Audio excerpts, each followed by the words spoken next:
Hallelujah. Hallelujah. දෙවියන් වහන්සේ ප්‍රශංසා වේවා. Praise be to God. ස්වාමීන් වහන්සේ මේ උදෑසන අපේ මැද යහපත්ව සිටිනවා. The God has been so good to us in this morning. උන්වහන්සේගේ කරුණාව දිනින් දින අලුත් අපේ ජීවිතේ තිබෙනවා. His grace has been renewing every morning. Hallelujah. Hallelujah. අද ස්වාමීන් වහන්සේගේ වචනයට අපි යමු. Let's look unto the word of God. ඊට කලින් ඔබ හැම කෙනෙක්ම නැවතත් බෙතනි සභාවට ඉතාමත් ආදරෙන් මේ උදෑසන පිළිගනු ලබනවා. Once again, I welcome in the sweet name of Jesus Christ to the Bethany Church. අපි යමු ස්වාමීන් වහන්සේගේ වචනේ විනිශ්චයකාරයා පොතට. Let's turn our Bibles to Book of Judges. විනිශ්චයකාරයා 9 වෙනි පරිච්ඡේදයේ 8 වෙනි පදයේ ඉඳලා 15 වෙනි පදය වෙනකන් අපි බලන්න යනවා. Judges chapter 9 verses 8 until verses 15. එක්කලෙක ගස් තමුන් කෙරෙහි රජෙකු පත් කරගන්න ගොස් නුඹ අප කෙරෙහි රජවුණ මැනවයි ඔලිව වෘක්ෂයට කීවෝය. නමුත් ඔලිව වෘක්ෂය ඒවට කතා කොට දෙවියන් වහන්සේද මිනිස්යන්ද මා කරන කොටගෙන ගෞරව ලබන්නට හේතු මාගේ සාරකම් අත්හැර ගස් කෙරෙහි එහා මෙහා වැනෙන්නට යාම මට යුතුයදයි කීවේය. එවිට ගස් තමු නුඹ ඇවිත් අප කෙරෙහි රජවුණ මැනවයි අත්තිකා ගසට කීවෝය. අත්තිකා වෘක්ෂය ඒවට කතා කොට මාගේ මිහිරිකමද හොඳ පළදාවද අත්හැර ගස් කෙරෙහි එහා මෙහා වැනෙන්නට යාම මට යුතුයදයි කීවේය. එවිට ගස් තුමු නුඹ ඇවිත් අප කෙරෙහි රජව මැනවයි මිදිවැලට කීවෝය. මිදිවැලද දෙවියන් වහන්සේ සහ මනුෂ්‍යයා ප්‍රීති කරවන මාගේ රසය අත්හැර ගස් කෙරෙහි එහා මෙහා වැනෙන්නට යාම මට යුතුයදයි ඒවට කීවේය. එවිට සියලු ගස් නුඹ ඇවිත් අප කෙරෙහි රජව මැනවයි කටු ඇඹිල්ල ගහට කීවේය. කටු ඇඹිල්ල ගහද නුඹලා සැබෑවටම නුඹලා කෙරෙහි රජක කොට මා පත් කර ගන්නවා නම් ඇවිත් මාගේ සෙවණේ මුවා වී සිටින්න. නැතහොත් කටු ඇඹිල්ල ගහෙන් ගින්නක් නික්ම ලෙබනොන්නී කිහිරි ගස් දවා දමාවයි ගස් වලට කීවේය. When the day of trees went out to anoint a king for themselves, they said to be the king olive tree, be our king. But the olive tree answered, should I give up my oil, but which both gods and humans are honored, to hold sway over the trees? Next the tree said to the fig tree, come and be our king. But the fig tree replied, should I give up my fruit, so good and sweet, to hold sway over the trees? Then the trees said to the vine, come and be our king. But the vine answered, should I give up my wine, which cheers both gods and humans, to hold sway over the trees? Finally, the trees said to the thorn bush, come and be our king. The thorn bush said to the trees, if you really want to anoint me king over you, come and take refuge in my shed. But if not, then let fire out of the thorn bush and consume the cedars of Lebanon. Hallelujah. Hallelujah. මෙතන මේ උපමාව කියන්න කලින් සිදුවන සිදුවීම ගැන පොඩි පැහැදිලි කිරීමක් කරන්නම් ඔබට. I would like to say the background of this story. ගිඩියොන් සියලු ජයග්‍රහණ අරගෙන ඔහු ඊශ්‍රායල් වරුන් නිදහස් කරගත්තා. After Gideon took over every fight and he won all the fights against the Israelites. මිනිස්සුන් ඉල්ලුවා ගිඩියොන්ට රජ වෙන්න කියලා ඔවුන් වෙනුවෙන්. නමුත් ගිඩියොන් ඒක ප්‍රතික්ෂේප කෙරුවා. And people want Gideon to be the king, but he refused it. නමුත් ඔහු විනිශ්චයකාරවරයෙක් හැටියට ඔහු ක්‍රියා කරනු ලැබුවා. And he was appointed as a judge among them. ගිඩියොන්ට ගොහ භාර්යාවන් හිටියා. ඒ භාර්යාවන්ගෙන් ඔවුන්ට පුත්වරු 70ක් හිටියා. According to Gideon, he had many wives. Through those wives, he had 70 kids. ඒ වගේම ඔහුගේ උපභාර්යාවකට එක පුත්‍රයෙක් හිටියා. Also, his wife, the second wife had a son. මේ මොකද උපභාර්යාවගේ පුතා මොකද කරේ? මේ රජකම මේ අයිතිය තනියම ගන්න නිසා ගිඩියොන්ගේ අනිත් පුත්වරු 70 මරන්න ඔහු සැලසුම් කරලා ඔහු ඒක ක්‍රියාත්මක කෙරුවා. What this son did was he wants to take over the kingship. Because of that, he wants to kill the rest of the 70 kids. මනුෂ්‍යනොත් කැමති වුණා මේ එක පුද්ගලයෙක් ඔවුන් වෙනුවෙන් නායකත්වයේ දරන එකට. People also did like, because they wanted one king to be there for them. මේ පුත්වරු 70 මරණ වෙලාවේදී එක පුත්‍රයෙක් එතනින් පැනලා ගිහිල්ලා ඔහු සැඟවිලා ඉඳලා ඔහු මේ ඊශ්‍රායල් ජනතාවට කියන කතාව තමයි මේක. One son was he ran away because he knew this what's going to happen. He's the son who wrote this story all. ඔහු උපමාවකින් මේ සිද්ධිය පැහැදිලි කරලා දෙනවා මනුෂ්‍යයන්ට. He's trying to teach the people according to another within a story. අදවසේ මේ කොටසේ තියෙනවා මේ ගස් ගැන ඕන් ගත්තව තීරණ මේ ගස් මොන ආකාරයෙන්ද ක්‍රියා කරේ යන කාරණාව ගැන අපි බලන්න යනවා. We're going to look at how the way the trees took the decisions, ඔලිව ගස මෙතනදී අපි ගත්තොත් එහෙම ඔලිව ගස මේ ඔලිව ගසේ සාරකම එහෙම නැත්නම් ඔලිව ගසෙන් මේ ඔලිව වලින් දෙන්නව තෙල් දෙන්නව ගසක් හැටියට සිටිනවා. If we look upon the olive tree is a good nourished tree and gives oil out of it. මෙතනදී අත්තික්කා ගහට ගිහිල්ලා මේ ගස් කිව්වහම අපි වෙනුවෙන් රජ වෙන්න කියලා අත්තික්කා ගහ කියනවා මගේ මිහිරිකමත් හොඳ පළදාවත් ඇතෑරලා නුඹලා අතරේ එහෙම වැනි වැනි ඉන්න මට එන්න බෑ කියලා. When they went to the fig tree asked them, do you want me to leave my fruits and the sweetness and come and be your king?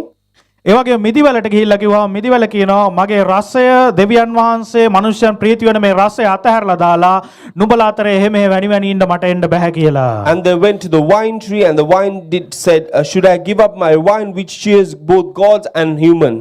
මේ කාරණා තුළින් යම් දෙයක් අපිට තේරුම් ගන්න පුළුවන්. According to this situation we can learn something.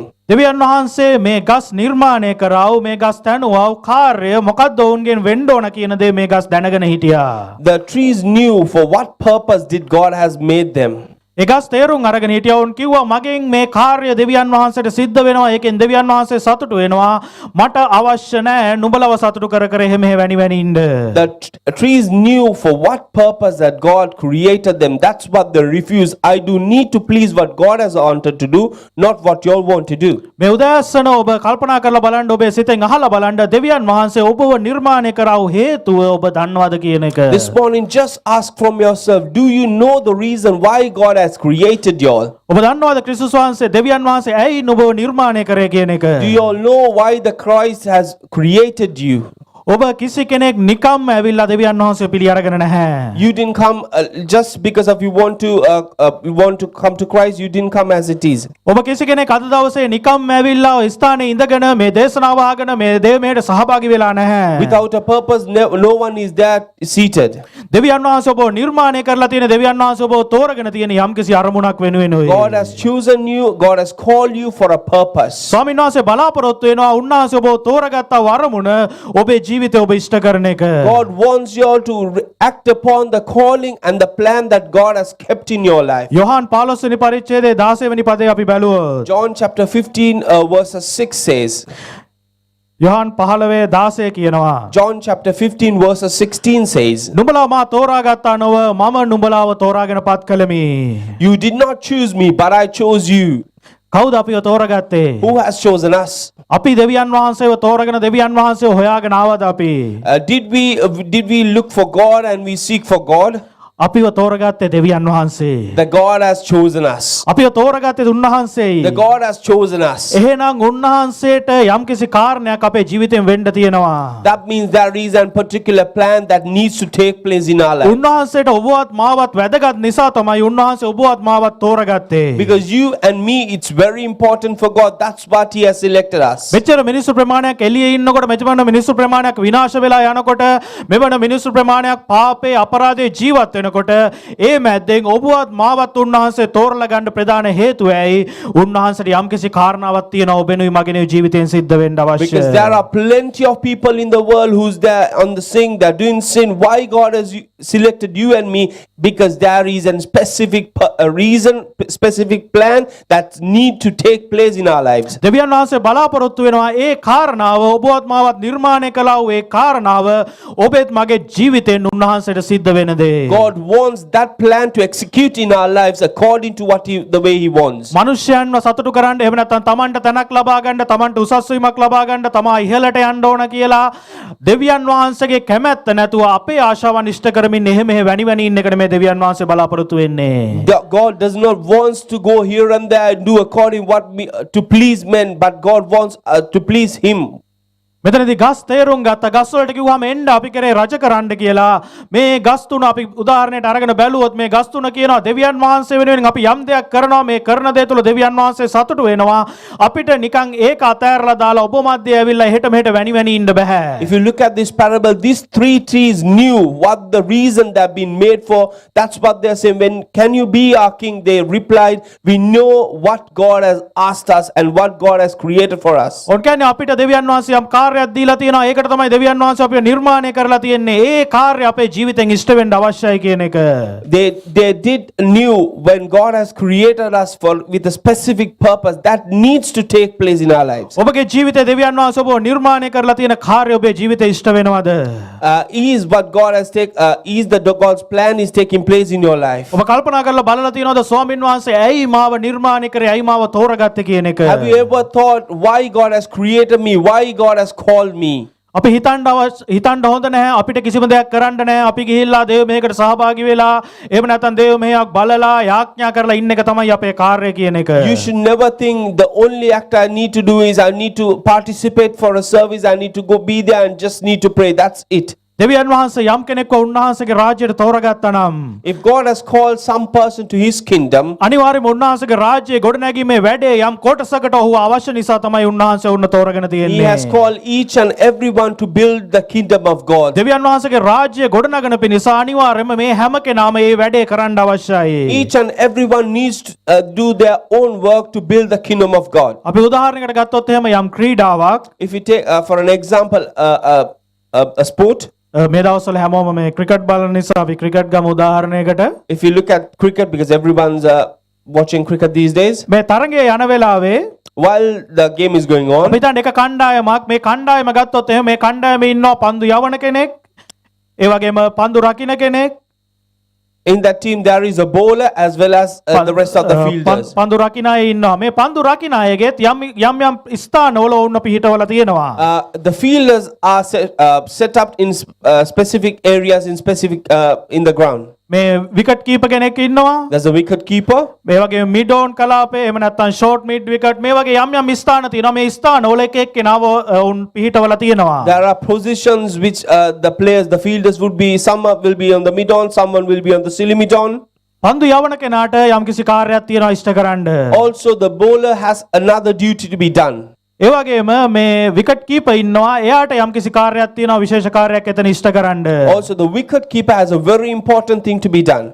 තව කොටසක් ඉන්නවා මේ ස්ථානෙට ළඟම ඉන්න කොටසක් ඉන්නවා. Also there is a set of people who are so close to them. තව කොටසක් ඉන්නවා ටිකක් දුරින් ඉන්න කොටසක්. ඔවුන් මේ හතරේ සීමාව අසල ඉන්න කොටසක් ඉන්නවා. There are another set of fielders who is protecting the boundaries. මේ එක එක්කෙනාට මේ පන්දු රකින්නව ගත්තොත් හැම කෙනාගේම කාර්යය තමයි පන්දු රැකීම. Or if you take the fielders' positions, the duty is to field. නමුත් ඔවුන් පිහිටලව තියෙන එක එක ස්ථානවල ඔවුන්ට විශේෂයෙන් ඒ ස්ථානය ගැන කාර්ය භාරව තිබෙනවා. When they have been appointed to a certain positions, that means they have given a responsibility to that particular position. ඒ ස්ථානය ගැන ඔවුන් වගකීම ගන්න අවශ්‍යයි. They have to take the responsibility where they are fielding. හැබැයි මේ හැම කෙනාම තරග කරන්නේ එකම කණ්ඩායමකට. ඒ වගේම මේ හැම කෙනාම තරග කරන්නේ ජයග්‍රහණය වෙනුවෙන්. They all, even though they are in different positions, they are fielding for one team and they are trying to win. ඔවුන්ට එක එක කාර්යයන් පැවරිලා තිබුණාත් ඔවුන් හැම කෙනාම තරග කරන්නේ අන්තිමට ජයග්‍රහණය ගන්න පිණිස. Even the duties are separate, even the positions are different, but they are trying to win the game. එක එක්කෙනාගේ තත්ත්වය එක එක ආකාරයෙන් තියෙන්න පුළුවන්. There might be position might be changing here and there. සමහර අය හොඳටම දක්ෂයි. There might be people are very talented. ඔවුන් ළඟින් යන කිසිම පන්දුවක් ඔවුන් අතහරින්නේ නැහැ. They would not let any ball to go away which is near to them. කිසිම උඩ පන්දුවක් අතහරින්නේ නැහැ. They would not let any ball to go down. තව සමහර අය ඉන්නවා ඔව් බොහොම අමාරුවෙන් තමයි උඩ පන්දුවක් රැකගන්නේ. There will be some other as well. It's very hardly they will catch the ball. නමුත් මේ තරගයේ ජයග්‍රහණය කරාම මේ ජයග්‍රහණය අයිති මුළු කණ්ඩායමටම. When the victory, if they win the match, that win is for everyone. මේ හැම දෙනාම තරග කරන්නේ එකම තරගයක්. They are gaming for just one game. They are trying to win just one game as a team. ස්වාමීන් වහන්සේ ඔබවත් මාවත් හැම කෙනාම කැඳවලා තියෙන්නේ එකමුතු වෙලා උන්වහන්සේගේ රාජ්‍ය ගොඩනගන පිණිස. The purpose that God has called us is to be united and to build the kingdom of God. ඔවුන් මේ තරගයේදී එකමුතු වෙලා ඔවුන් තරග කෙරුවේ නැත්නම් ඔවුන්ගේ ප්‍රතිවිරුද්ධ පිළ අනිවාර්යයෙන්ම ජයග්‍රහණය කරනවා. If they can't be united as a family, if they can't do this, play accordingly, the next team will be winning the match. ඔවුන් එක එක්කෙනා හිතන්නේ යන්නේ ඔවුන් ගැන පමණක් නෑ. ඔවුන් තමන්ගේ කණ්ඩායම ගැන හිතන්නේ නැත්නම් ඔවුන් තමන්ගේ කණ්ඩායමේ ජයග්‍රහණය ගැන හිතන්නේ නැත්නම් ඔවුන් තරගයෙන් පරාජය වෙන්න යනවා. If they're not concerned about their team's victory, if they're not concerned what they're doing to do is right accordingly, the opposition will will win the match. මේක ඉතාමත් පැහැදිලි කරලා සඳහන් කරලා තියෙනවා රෝම පොතට අපි ගියොත්. If you turn the book of Romans, රෝම 12:4-5 කියනවා. Romans chapter 12 verses 4 and 5. මක්නිසාද යම්සේ අපට එකම ශරීරයෙහි බොහෝ අවයව තිබෙන නමුත් ඒ සියලු අවයවයන්ට එකම ක්‍රියාවක් නැතුවක් මෙන් බොහෝ දෙනෙක් වූ අපිත් ක්‍රිස්තුස් වහන්සේ තුල එසේම එක ශරීරයක්ව වෙන්වෙන් වශයෙන් ඔවුනොවුන්ගේ අවයවයෝවමුහ. Romans chapter 12 verses 4 and 5.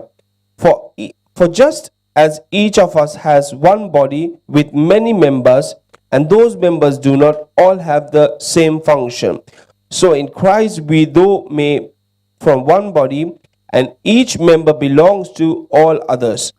උනා සඳහන් කරන්නේ ශරීරයේ අවයවයන් එක එක ආකාරයෙන් තියෙනවා වගේම We would have different parts in the body. මේ අපේ ජීවිතයේත් උන්වහන්සේගේ රාජ්‍ය ගොඩනැගීමේදී අපි හැම කෙනාගේම සහභාගීත්වය අවශ්‍ය වෙනවා කියන එක. If we want to build the kingdom of God, that we need to participate. Each and everyone needs to contribute. ක්‍රිස්තුස් වහන්සේ කියන ශරීරයේ එක එක අවයවයන් හැටියට අපි හැම කෙනාම ක්‍රියා කරන්න අවශ්‍යයි කියන එක. According to the Christ body, we need to react upon one another.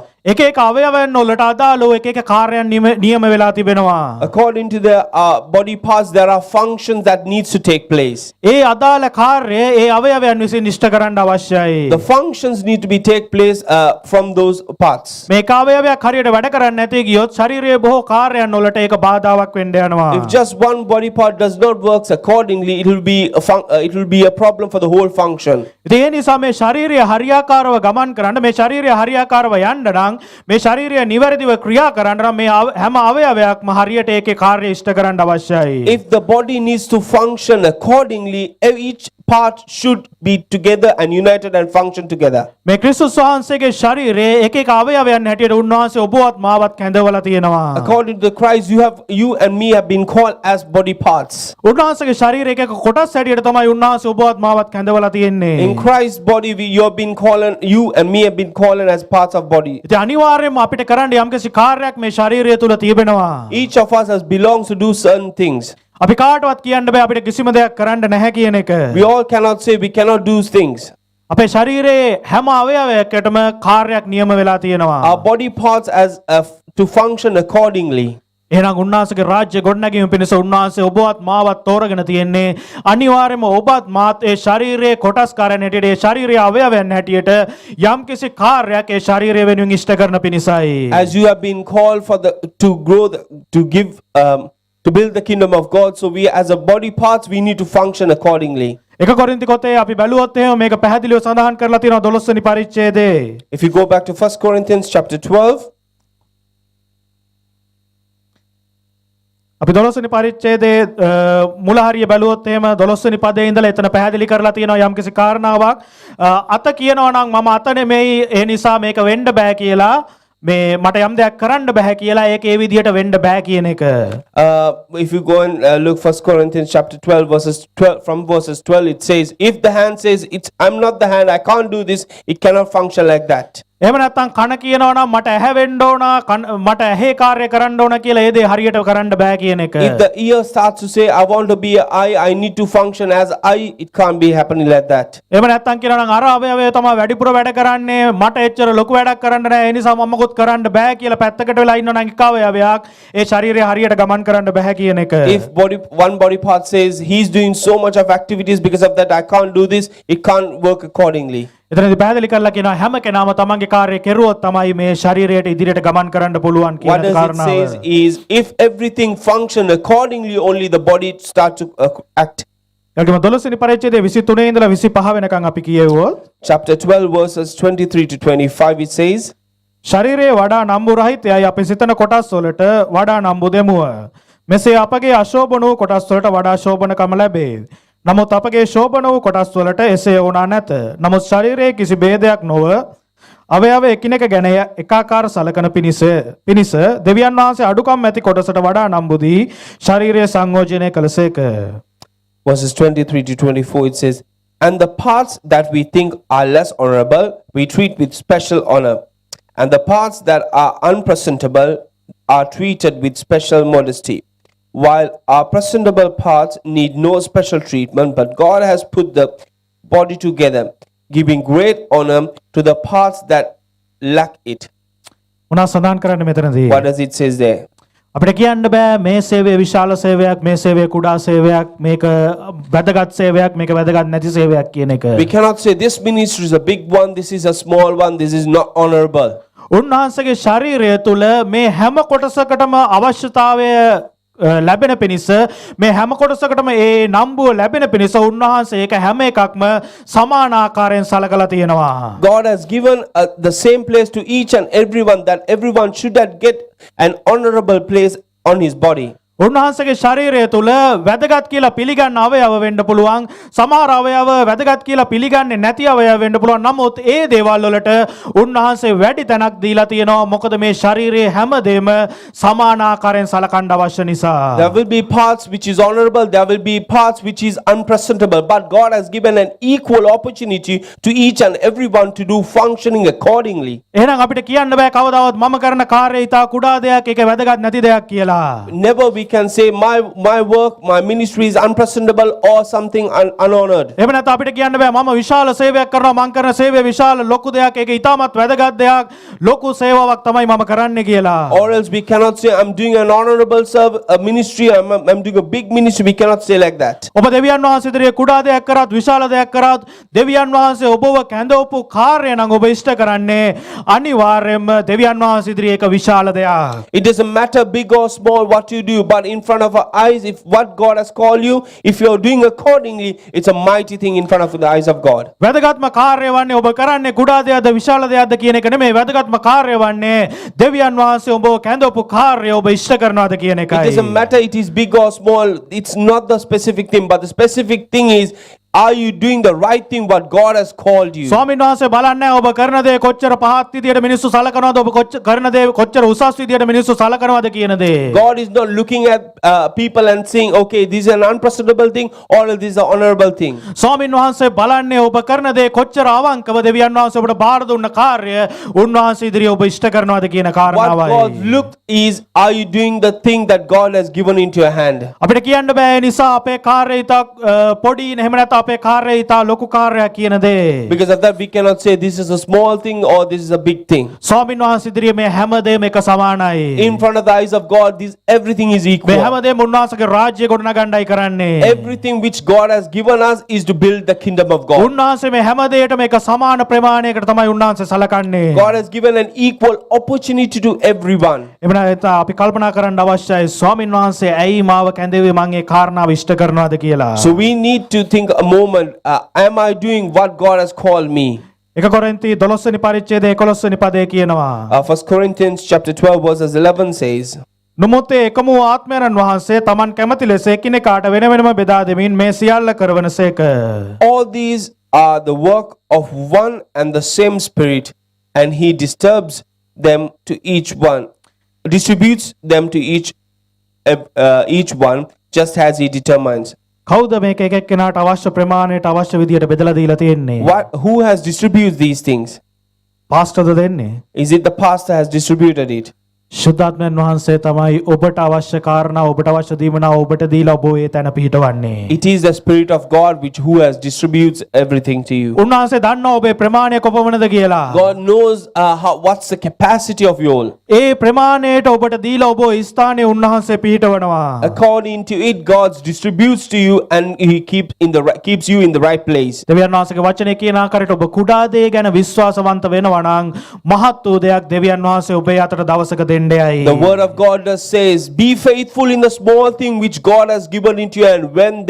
When you trust on it, the God will be faithful to give a mighty thing into your hand. ඔබට බැරි නම් ආත්මයන් වහන්සේ ඔබට දුන්නා වූ මේ කුඩා දෙයට විශ්වාසවන්ත වෙන්න උන්වහන්සේ ඔබට මහත් වූ දෙයක් ඔබේ අතට දෙන්න යන්නේ නැහැ. If you can't be so faithful for what God has given into your hand now, the God won't be able to give you a big thing into your hand. ඔබේ ජීවිතයේ ආශාව තියෙන්න පුළුවන් දෙවියන් වහන්සේ වෙනුවෙන් ලොකු දෙයක් කරන්න විශාල දෙයක් කරන්න බලවත් දෙයක් කරන්න. You might be loving to do a mighty thing for the God. ඒ මොන දේ කරන්න කලිනුත් උන්වහන්සේ ඔබට දුන්නා වූ කුඩා කාර්යයට අවංක වෙලා විශ්වාසවන්ත වෙලා උන්වහන්සේ ඉදිරියේ කාර්ය ඉෂ්ට කරන්න. එතකොට උන්වහන්සේට පුළුවන් වෙයි ඔබට විශාල දෙයක් බාර දෙන්න. Everything is secondary. First, what God expects you is to be faithful for what He has given to your hands. අපි සාමාන්‍යයෙන් අවුරුදු 80ක් ජීවත් වෙන පුද්ගලයෙක්ව ගත්තොත් If you look at a person who is living for 8 years, ඔහුගේ ජීවිත කාලයේ ඔහු කරන දේවල් අවුරුදු කොච්චර කාලයක්ද කියලා අපි බෙදලා ගත්තොත් එහෙම if we divide his life according to what he has done, අවුරුදු 80ක් ජීවත් වෙන පුද්ගලයෙක් අවුරුදු 33ක් නිදාගන්න ගන්නවා. if a person who's living for 8 years, for 33 years they will be sleeping. අවුරුදු 13ක් ඔහු වැඩ කරන්න ගන්නවා. 13 years they will be working. මේ ෆෝන් එකේ ටීවී එකේ එතකොට Facebook ඔය හැම එකේම අවුරුදු 13ක් ගත කරනවා. For 13 years they will be subscribed in the TV or all over the social media. ඔහු කෑම කන්න අවුරුදු 6ක් යනවා. For 6 years will be eating. විවේක කාලයන් එහෙම නැත්නම් මේ හොලිඩේස් ගියන්න ඒ වගේ දේවල් වලට අවුරුදු 4ක් ගත කරනවා. 4 years it will take for holidays and to keep himself rest. අසනීප වෙලා අමාරු තත්ත්වයන් තුල අවුරුදු 3ක් ගත කරනවා. For 3 years he will be having weaknesses or he will be ill.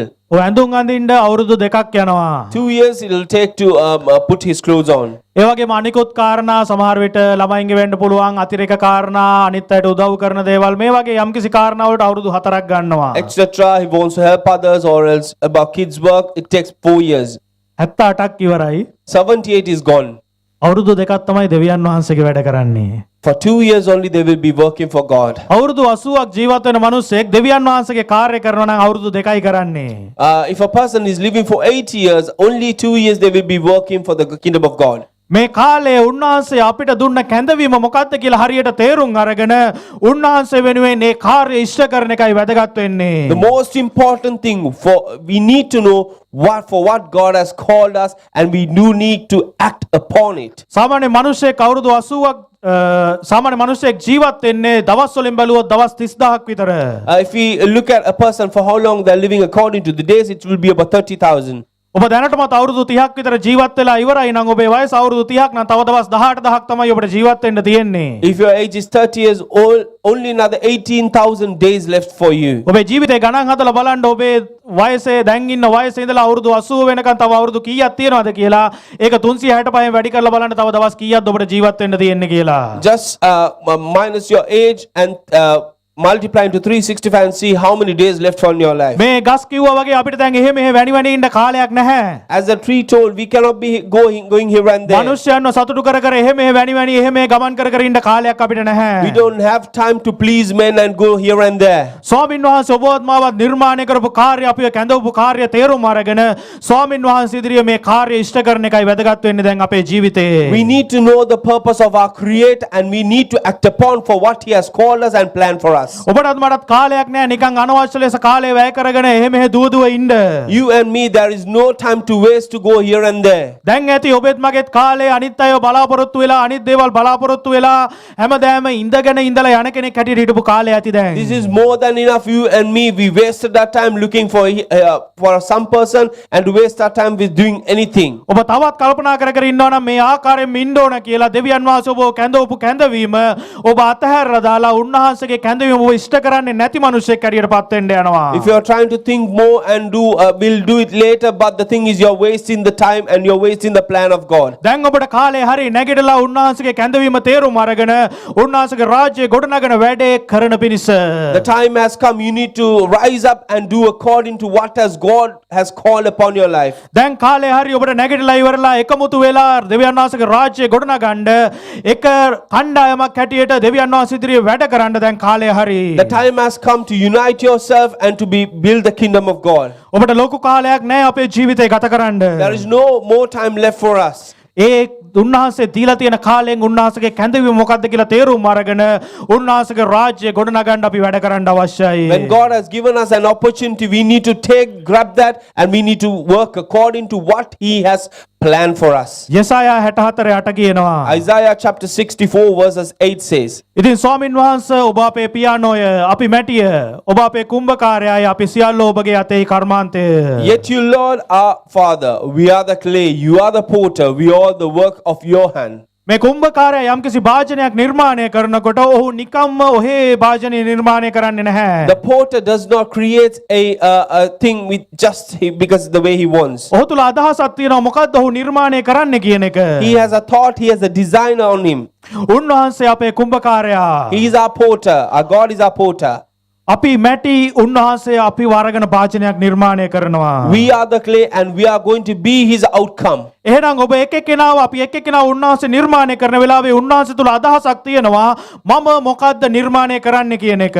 When he tries to create us, he got an idea, he got a design over us.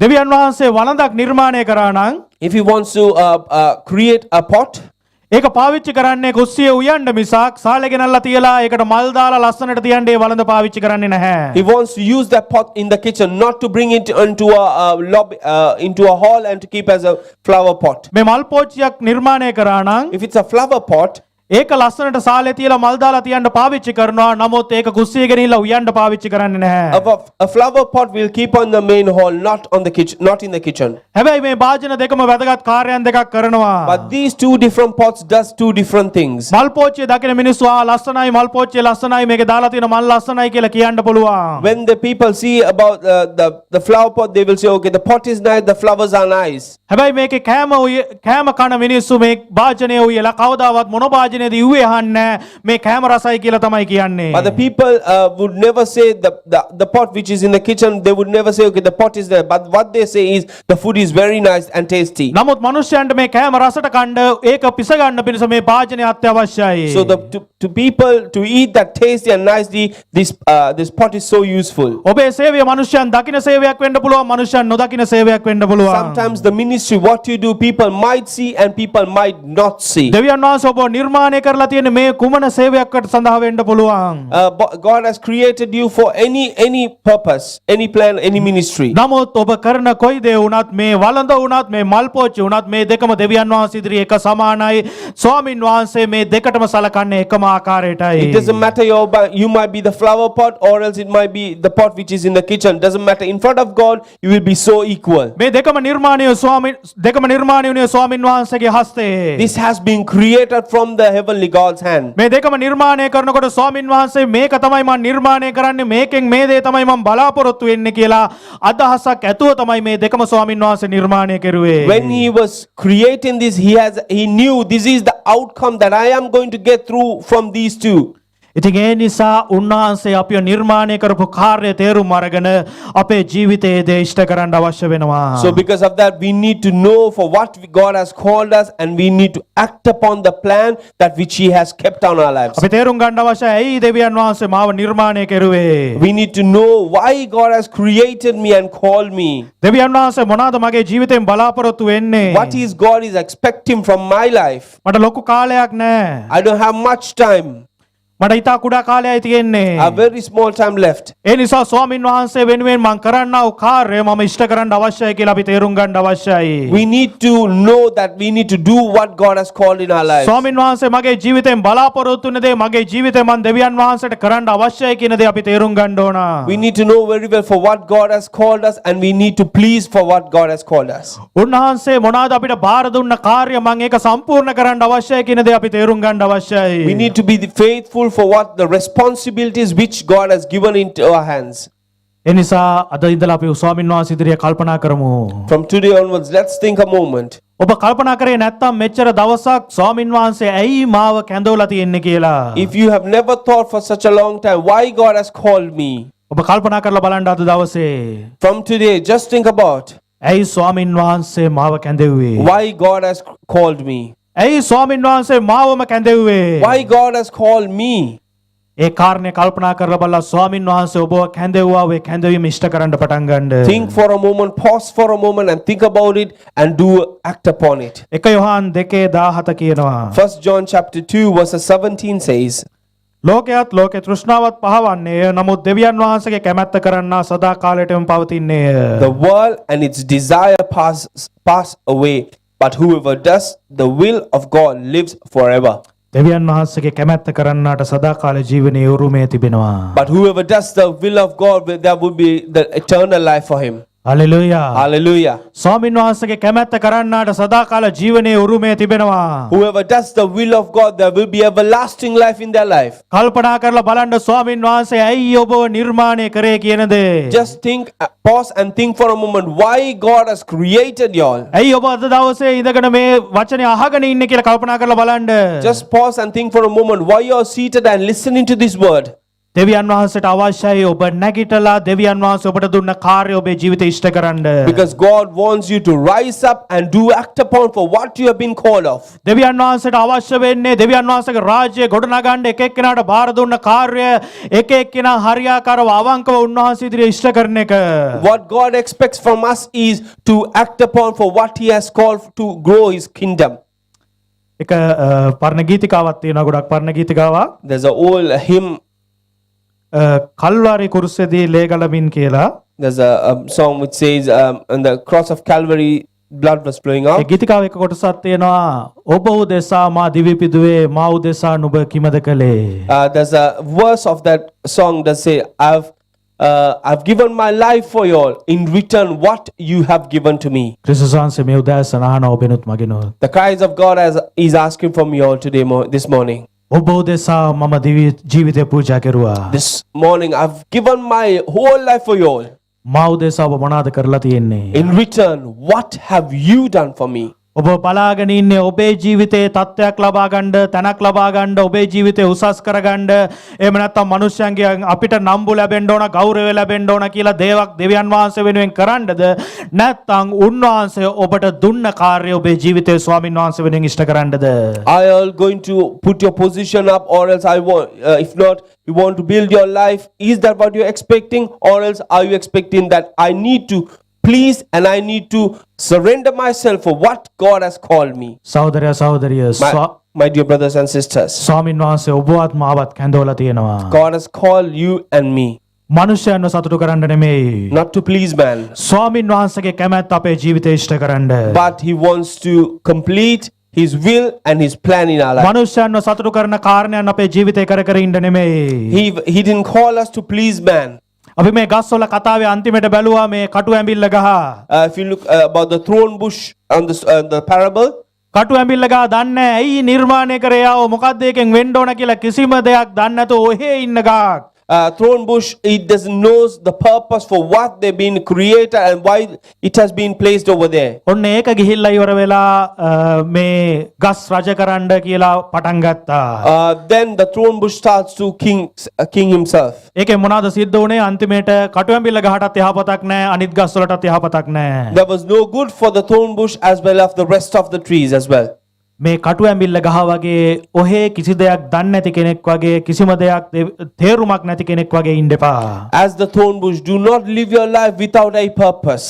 ඔලිව ගහ අත්තික ගහ මිදිවැල මේක බලන්න මෙයාලා තේරුම් අරගෙන සිටියා ඇයි දෙවියන් වහන්සේ ඔවුන් නිර්මාණය කරේ ඔවුන්ගේ ජීවිතය තුලින් ඔවුන්ගේ කාර්ය ඉෂ්ට කරති දෙවියන් වහන්සේගෙන් සතුටු වෙනවා කියන දේ. As the olive tree, as the fig tree, as the vine, they knew the very purpose which God has created them, and they knew the very purpose why God has placed them there. නිකම් වැඩ කරන්නේ නැති දේවල් වලට ගිහිල්ලා එහෙ මෙහෙ වැනි ඉන්න එකේ තේරුමක් නැහැ කියන එක.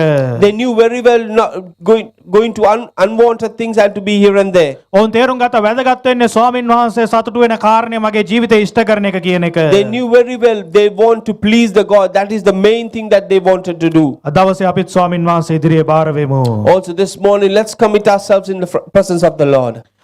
ස්වාමින් වහන්සේගේ කැමැත්ත මොකද්ද මගේ ජීවිතේ? What is the purpose of God in my life? මොකද්ද කැඳවීම මට දීලා තියෙන?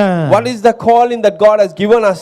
මගේ කැඳවීම මොකද්ද ස්වාමින් වහන්සේ මට දීලා තියෙන? What is the calling that God has given us? ඒ කැඳවීම මගේ ජීවිතේ ඉෂ්ට කරන පිණිස මම ක්‍රියා කරන්න අවශ්‍යයි. I do need to act upon the calling which God has given us. ඔබේ ජීවිතේ කාලේ නැහැ. You don't have more time left. ඔබ කල්පනා කරලා බලන්න තව කොච්චර දවසක්ද ඔබට ජීවත් වෙන්න තියෙන්නේ කියලා. Just think about how much more days are left for you to live. කල්පනා කරලා බලන්න ස්වාමින් වහන්සේ ඇයි මාව කැඳෙව්වේ කියන කාරණාව. Just pause and think for what God has called us. පය ඉදිරියට තියන්න ඔබගේ පියවරක් ඉදිරියට තබන්න දෙවියන් වහන්සේගේ කාරණාව ඔබේ ජීවිතේ ඉෂ්ට කරන පිණිස. Just take a step forward and do please God's will. අද දවසේ උන්වහන්සේ ඉදිරියේ කැප වෙන්න ස්වාමිනී මෙන්න මම ඔබ වහන්සේ ඉදිරියේ ඉන්නවා ඔබ වහන්සේ මාව කැඳෙව්වා වේ කාරණාව ඔබ වහන්සේ ඉදිරියේ මම ඉෂ්ට කරන පිණිස.